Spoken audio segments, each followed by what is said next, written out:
Philip and Cindy Claus told me they discovered that Sheena had a bad reaction to certain foods. When she ate oatmeal and rice cereals, it made her ill. Oh, we tried her on the 3 cereals that the doctor had suggested. And she, with one, we were supposed to keep on one for 3 days and the other one for 3 days, and found out either she broke out with a rash or she couldn't keep it down at all. So we knew then to take it off, and we told the doctor about it, and he suggested other things. Well, the Claus searched local stores but couldn't find barley cereal, which does not cause a reaction in Sheena, so they called In Your Corner. We talked with Steve Dawson Associates, which represents the Heinz Company in Oklahoma. They said they would track down the barley cereal for Sheena. Can she get that on a regular basis? I'm sure some of the local supermarkets would stock it for her. By special order? By special request, special order. We're just glad to help out in any way we can.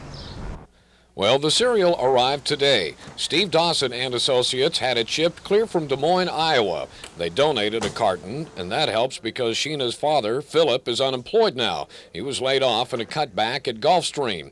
In addition to searching for baby food, Philip's been searching for a job. Well, he told me today the baby has her food now, and he has a couple of job prospects. We also have an update on the fundraisers to send Jennifer and Jimmy Don Woodside to Disney World. Their father, Dale, died earlier this year. Dale was a coach at Northwest Class and High. One of his wishes was that he could have taken his wife, Marcia, and his children to Disney World in Florida. Well, a confirmation class at St. James Catholic Church has made that their class project. The latest effort was a pancake breakfast Sunday in which they raised $300. A few weeks ago, they raised $250 with a garage sale. They now have a total of $550, but they need to raise $1,200 for that trip to Disney World in August.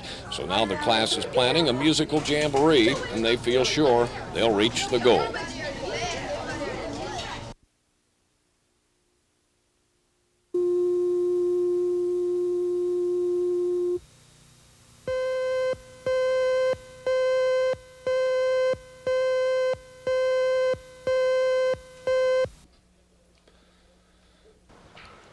Peggy told me there's a long story behind the Bulova watch she got for her husband Charlie last December. First of all, Charlie's father had bought him a Bulova as a gift. Then it was stolen in a house burglary.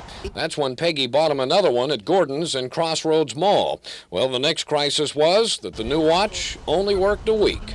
It wouldn't keep time, and then eventually it just complete stop on it. It wouldn't run at all. So you took it back? To Gordon's. They sent it off for repair back to Bulova. It took 3 months. 3 months had went by, and Gordon's blamed it on the mail. Well, Peggy says she got the watch back finally, but once again, it didn't work. After a week and a half, it lost time, and the second hand stuck. She took it back again, and this time asked for a refund. Second time, I wanted my money back, but they told me no, that they couldn't do that because Gordon's jewelry would be out the money or the watch if Bulova didn't do anything about it, that they wouldn't get reimbursed. Yeah. So then you called the headquarters, right? Yes, in Houston. Yeah, for Gordon's. And what happened after that? Well, the manager called and said that they was going to get a new watch, but that was all I've heard. Never seen a watch or anything. It's been 2 weeks since then, so I went to Gordon's in Crossroads to see if I could help. Well, the manager wasn't in, but the general manager, Tom Jarrett, happened to be there. Jarrett had Peggy's case looked up in the files and said yes. When a Bulova has to go in for repairs twice, Bulova normally replaces the watch. Jarrett said since they hadn't heard back as yet from the local Bulova representative, Peggy could come in today and pick out another watch of equal value, any brand. He said they didn't have the exact same model, but he felt certain they could get one for her soon. Talked it over with him, and he said, no, you're not going to. And I even asked if he'd like for me to go down to the mortgage company to let.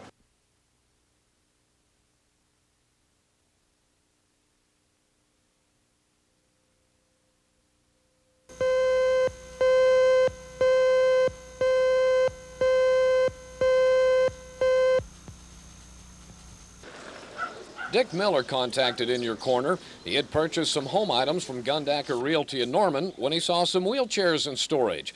He offered to buy them so he could give them away, but Mike and Steve at Gundacker just gave them to him, and Dick gave them to In Your Corner. Well, I've been listening to you, Brad. You know, that one guy that had a heck of a problem finding him a wheelchair. And I just thought about it, you know, and I thought, well, yeah, I'll just get them and bring them to you. Well, I sure appreciate it. I thank you very much. Quite welcome, Brad. After we aired that story, I received numerous calls for the chairs, but one that sounded most in need was the Office of Volunteer Services in El Reno.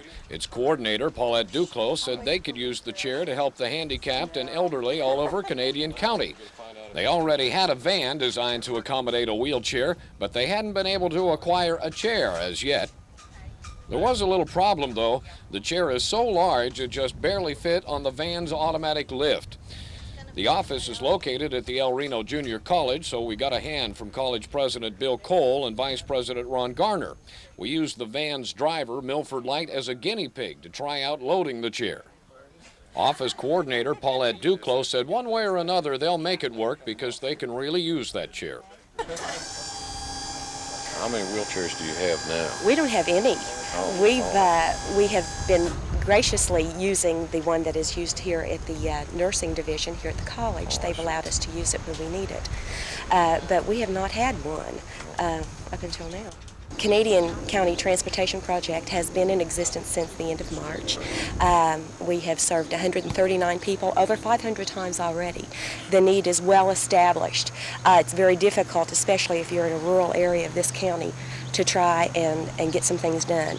And the kinds of things that we perform are shopping services, doctor's appointments, any kind of business, bill paying, going to the bank, these kinds of things for the older person or the handicapped individual. Paulette says this is something new for Canadian County. She said they do receive some federal funding and some funding from the area-wide Council on Aging, but so far they'd been unable to purchase a wheelchair. Now what do you think?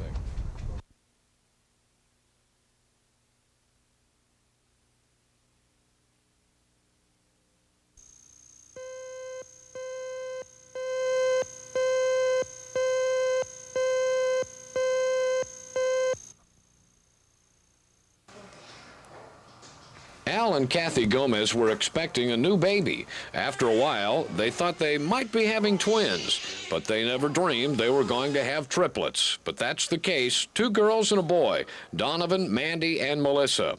I visited them recently in Children's Memorial Hospital. All are doing well now, although their mother spent 2 months in the hospital with complications before the triplets were born. She's had to go back since that time for another treatment.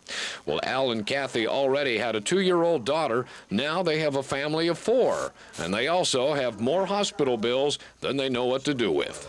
Yeah, everything started piling up, and people sending bills and stuff. I just ignored them after a while, and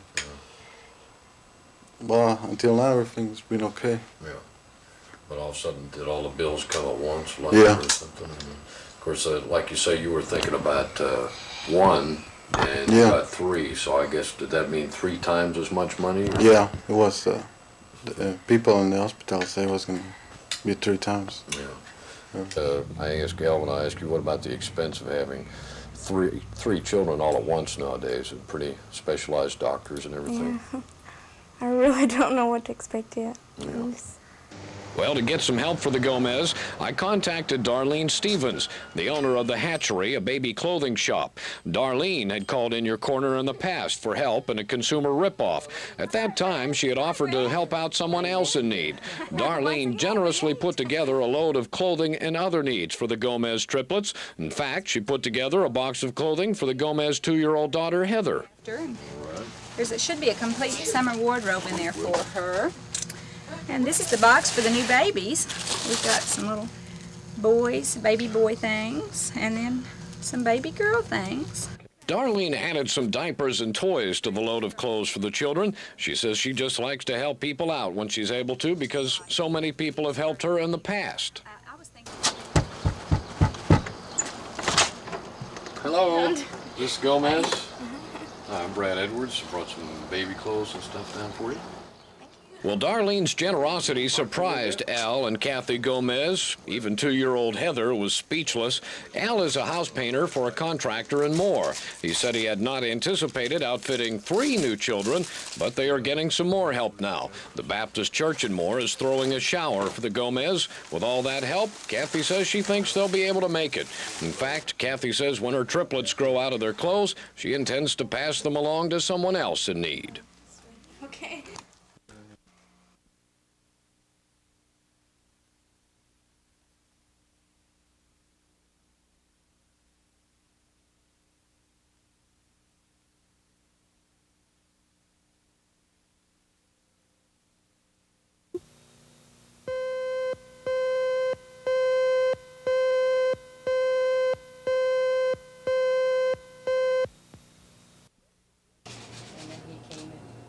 Darlene Kidd, the executive director of the Big Brother Big Sister program, says they have a problem. Many of the In Your Corner viewers call me to volunteer their help. Darlene thought they might do the same for her if we told them about her problem.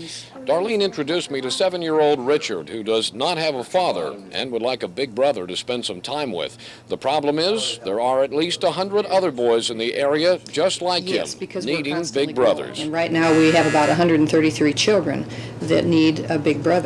By the time we match up some of those children on the waiting list, we're going to have that many and more needing the service. We serve the single-parent families, and there are many, many single-parent families in the Oklahoma area. As we all know, there's a very high divorce rate in the state, and that unfortunately means children are without a male influence in their lives, be it death, divorce, or whatever. We need someone who will give of themselves on an average of 3 to 5 hours a week. And I know that sometimes scares people. They say, oh, I'm so busy. But when you look at the time, we're not asking for new time. We're asking to share your time with a friend. You're going to wash your car anyway. You're going to have to grocery shop.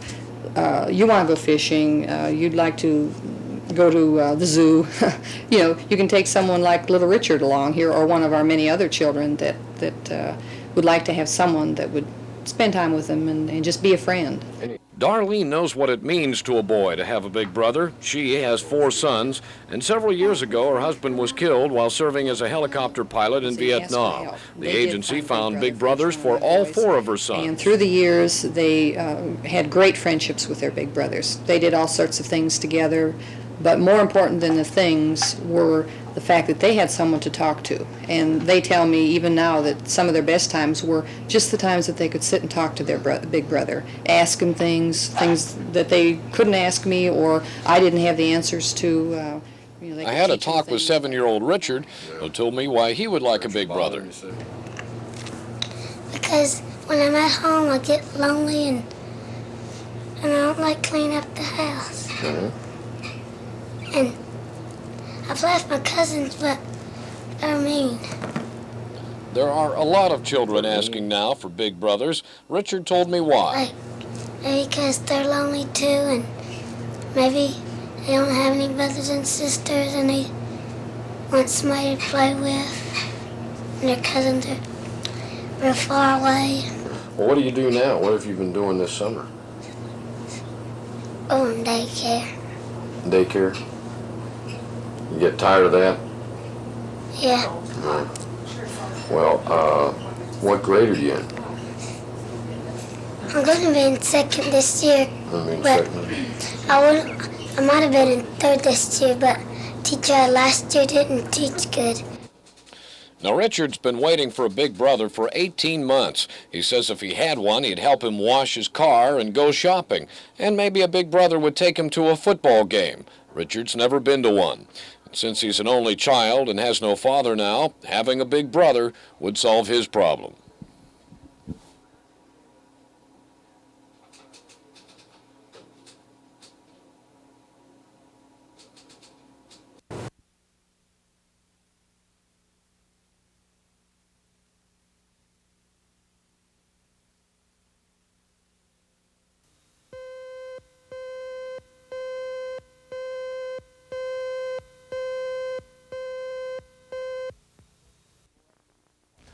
I heard from the corrections department that Ron Caldwell needed a little help. He's a handicapped inmate that wants to be an artist.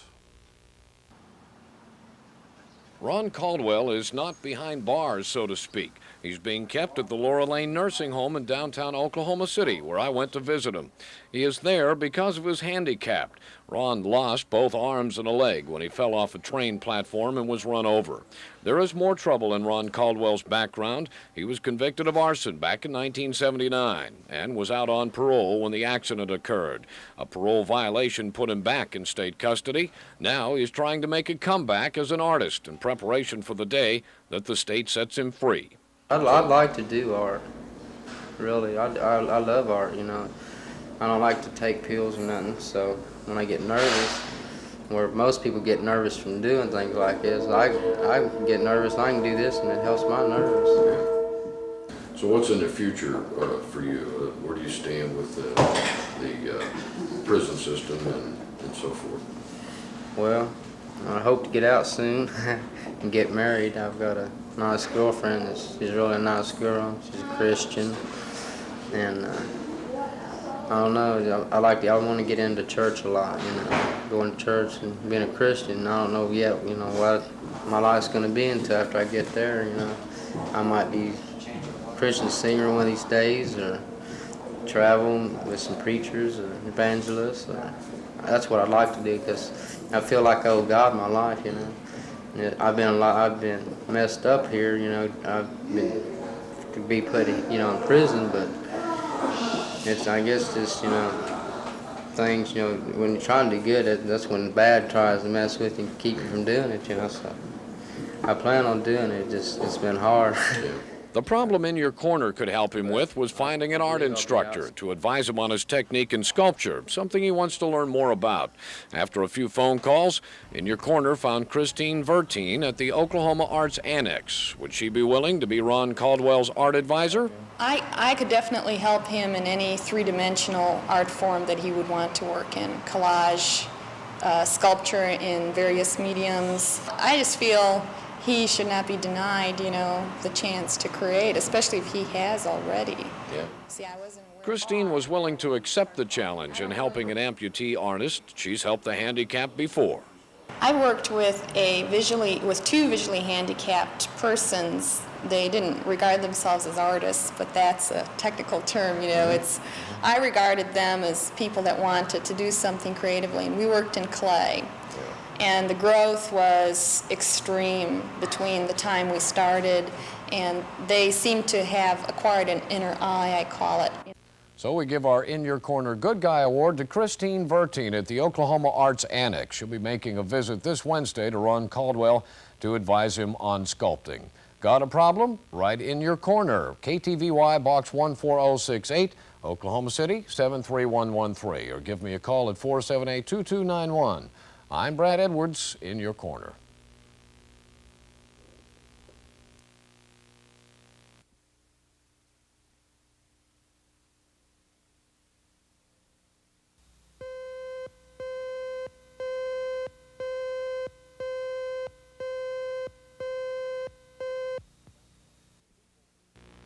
Well, that's right. The people in show business or the business of making commercials tell me never to trust an offer to pay for a screen test that is given in a motel. So we decided to look into Lightyear Television Productions. Lightyear advertised in the newspaper and advertising flyers. We could find no advertising personnel that ever heard of them. The Screen Actors Guild had no listing for them. Actress Pat Douglas had called them about a job as a teacher for their advertised acting workshops. She was turned down. She was suspicious because Lightyear personnel would not give her the name of their directors, nor would they allow her to visit their studios. Everything had to go through the mail and everything cost money, even applying for a job with Lightyear. Pat was told by their secretary that their studio was at 2725 Northwest Expressway. That turned out to be a private mailbox and a printing office. I had In Your Corner associate producer Meredith Sanders apply for the screen test. It cost $20 for registration. The name on the canceled check was L.M. Lemmerman. Local people in television advertising did not know that name, nor did the Oklahoma Film Board. They also did not recognize the name of J. Lemmerman, whose address is 3100 Northwest 47th. Lightyear's telephones ring at that address. There does not appear to be a television studio there.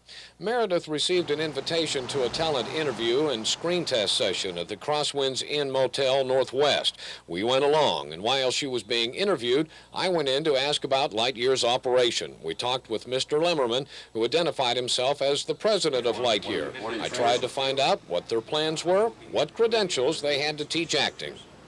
Lemmerman said he was going to teach the acting workshop, but his credentials mainly showed experience in the technical end of television production and very little directing. But you're already advertising that you have acting classes in the newspaper. Actors Workshop. Yeah.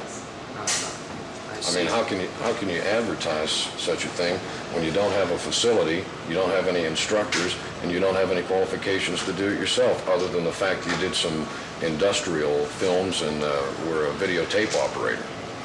Well, the TV field is a very broad one. And when you say acting or actors workshop, you're talking of taking a person off the street and training them to follow the director's directions before the camera, and take them through the production stages. And that's what we're doing. It's a basic workshop. Here's my resume, if you'd like to see that. Technical director of the Baptist Medical Center Television Studio, switcher director, broadcast engineer, troubleshooting, maintenance, service systems, computer systems repair, honorable discharge, education, high school, first class communications school. This is all technical. Yes, that's It's all technical. This is all what an engineer does. Well, why aren't you advertising engineering classes instead of acting classes? Because there are, this is our You don't have any credentials here for teaching acting. We will teach the people basic studio terminology. Lightyear is charging from $60 to $100 for acting workshops, but could not show me the credentials to teach acting, nor the names of other personnel who could. Miss Warner said they were looking for instructors. Lemmerman said he would teach the classes, but later admitted he had only made one commercial in his past. Lemmerman said they have studio equipment, but no studio. Miss Warner said they would have a studio in 5 days that we could visit. Right now, they were collecting talent, inexperienced talent, Oklahomans only. They will appear in one commercial, a commercial for an unnamed product not made at Lightyear Studios, but at a local UHF TV station. And they will not be paid for it, but can buy a copy for their resumes. Our associate producer, Meredith Sanders, who interviewed with Lightyear, told us later she sat for an on-camera test for Lemmerman. I just sat there and he was looking at the monitors. They had 2 monitors, and I just sat there and he was done about 3 minutes later. Did you see your picture on the monitors? Mm-hmm. Do you know if they actually recorded anything? I think the cameras were just on all the time, and whoever just sat down there was on the monitor. I don't think they were recording. I see. And when we were done, I asked him, I said, was anything taped? He said, no, but I recorded it in this book, and he had just marked down something after looking at me. I see, but you couldn't see what was in the book? No. Oh. So you have no idea whether they really did take any pictures of you for use in the... I don't believe they did. Now, the people who went through the interview with Lightyear gave it mixed reviews. Some thought Lightyear was sincere in setting up a television studio and a talent agency. Others said they would wait to see Lightyear's television studios before they paid any money. And in your corner, we'll wait also. We'll go back when they get their studio set up to see how they operate. I'm Brad Edwards, in your corner.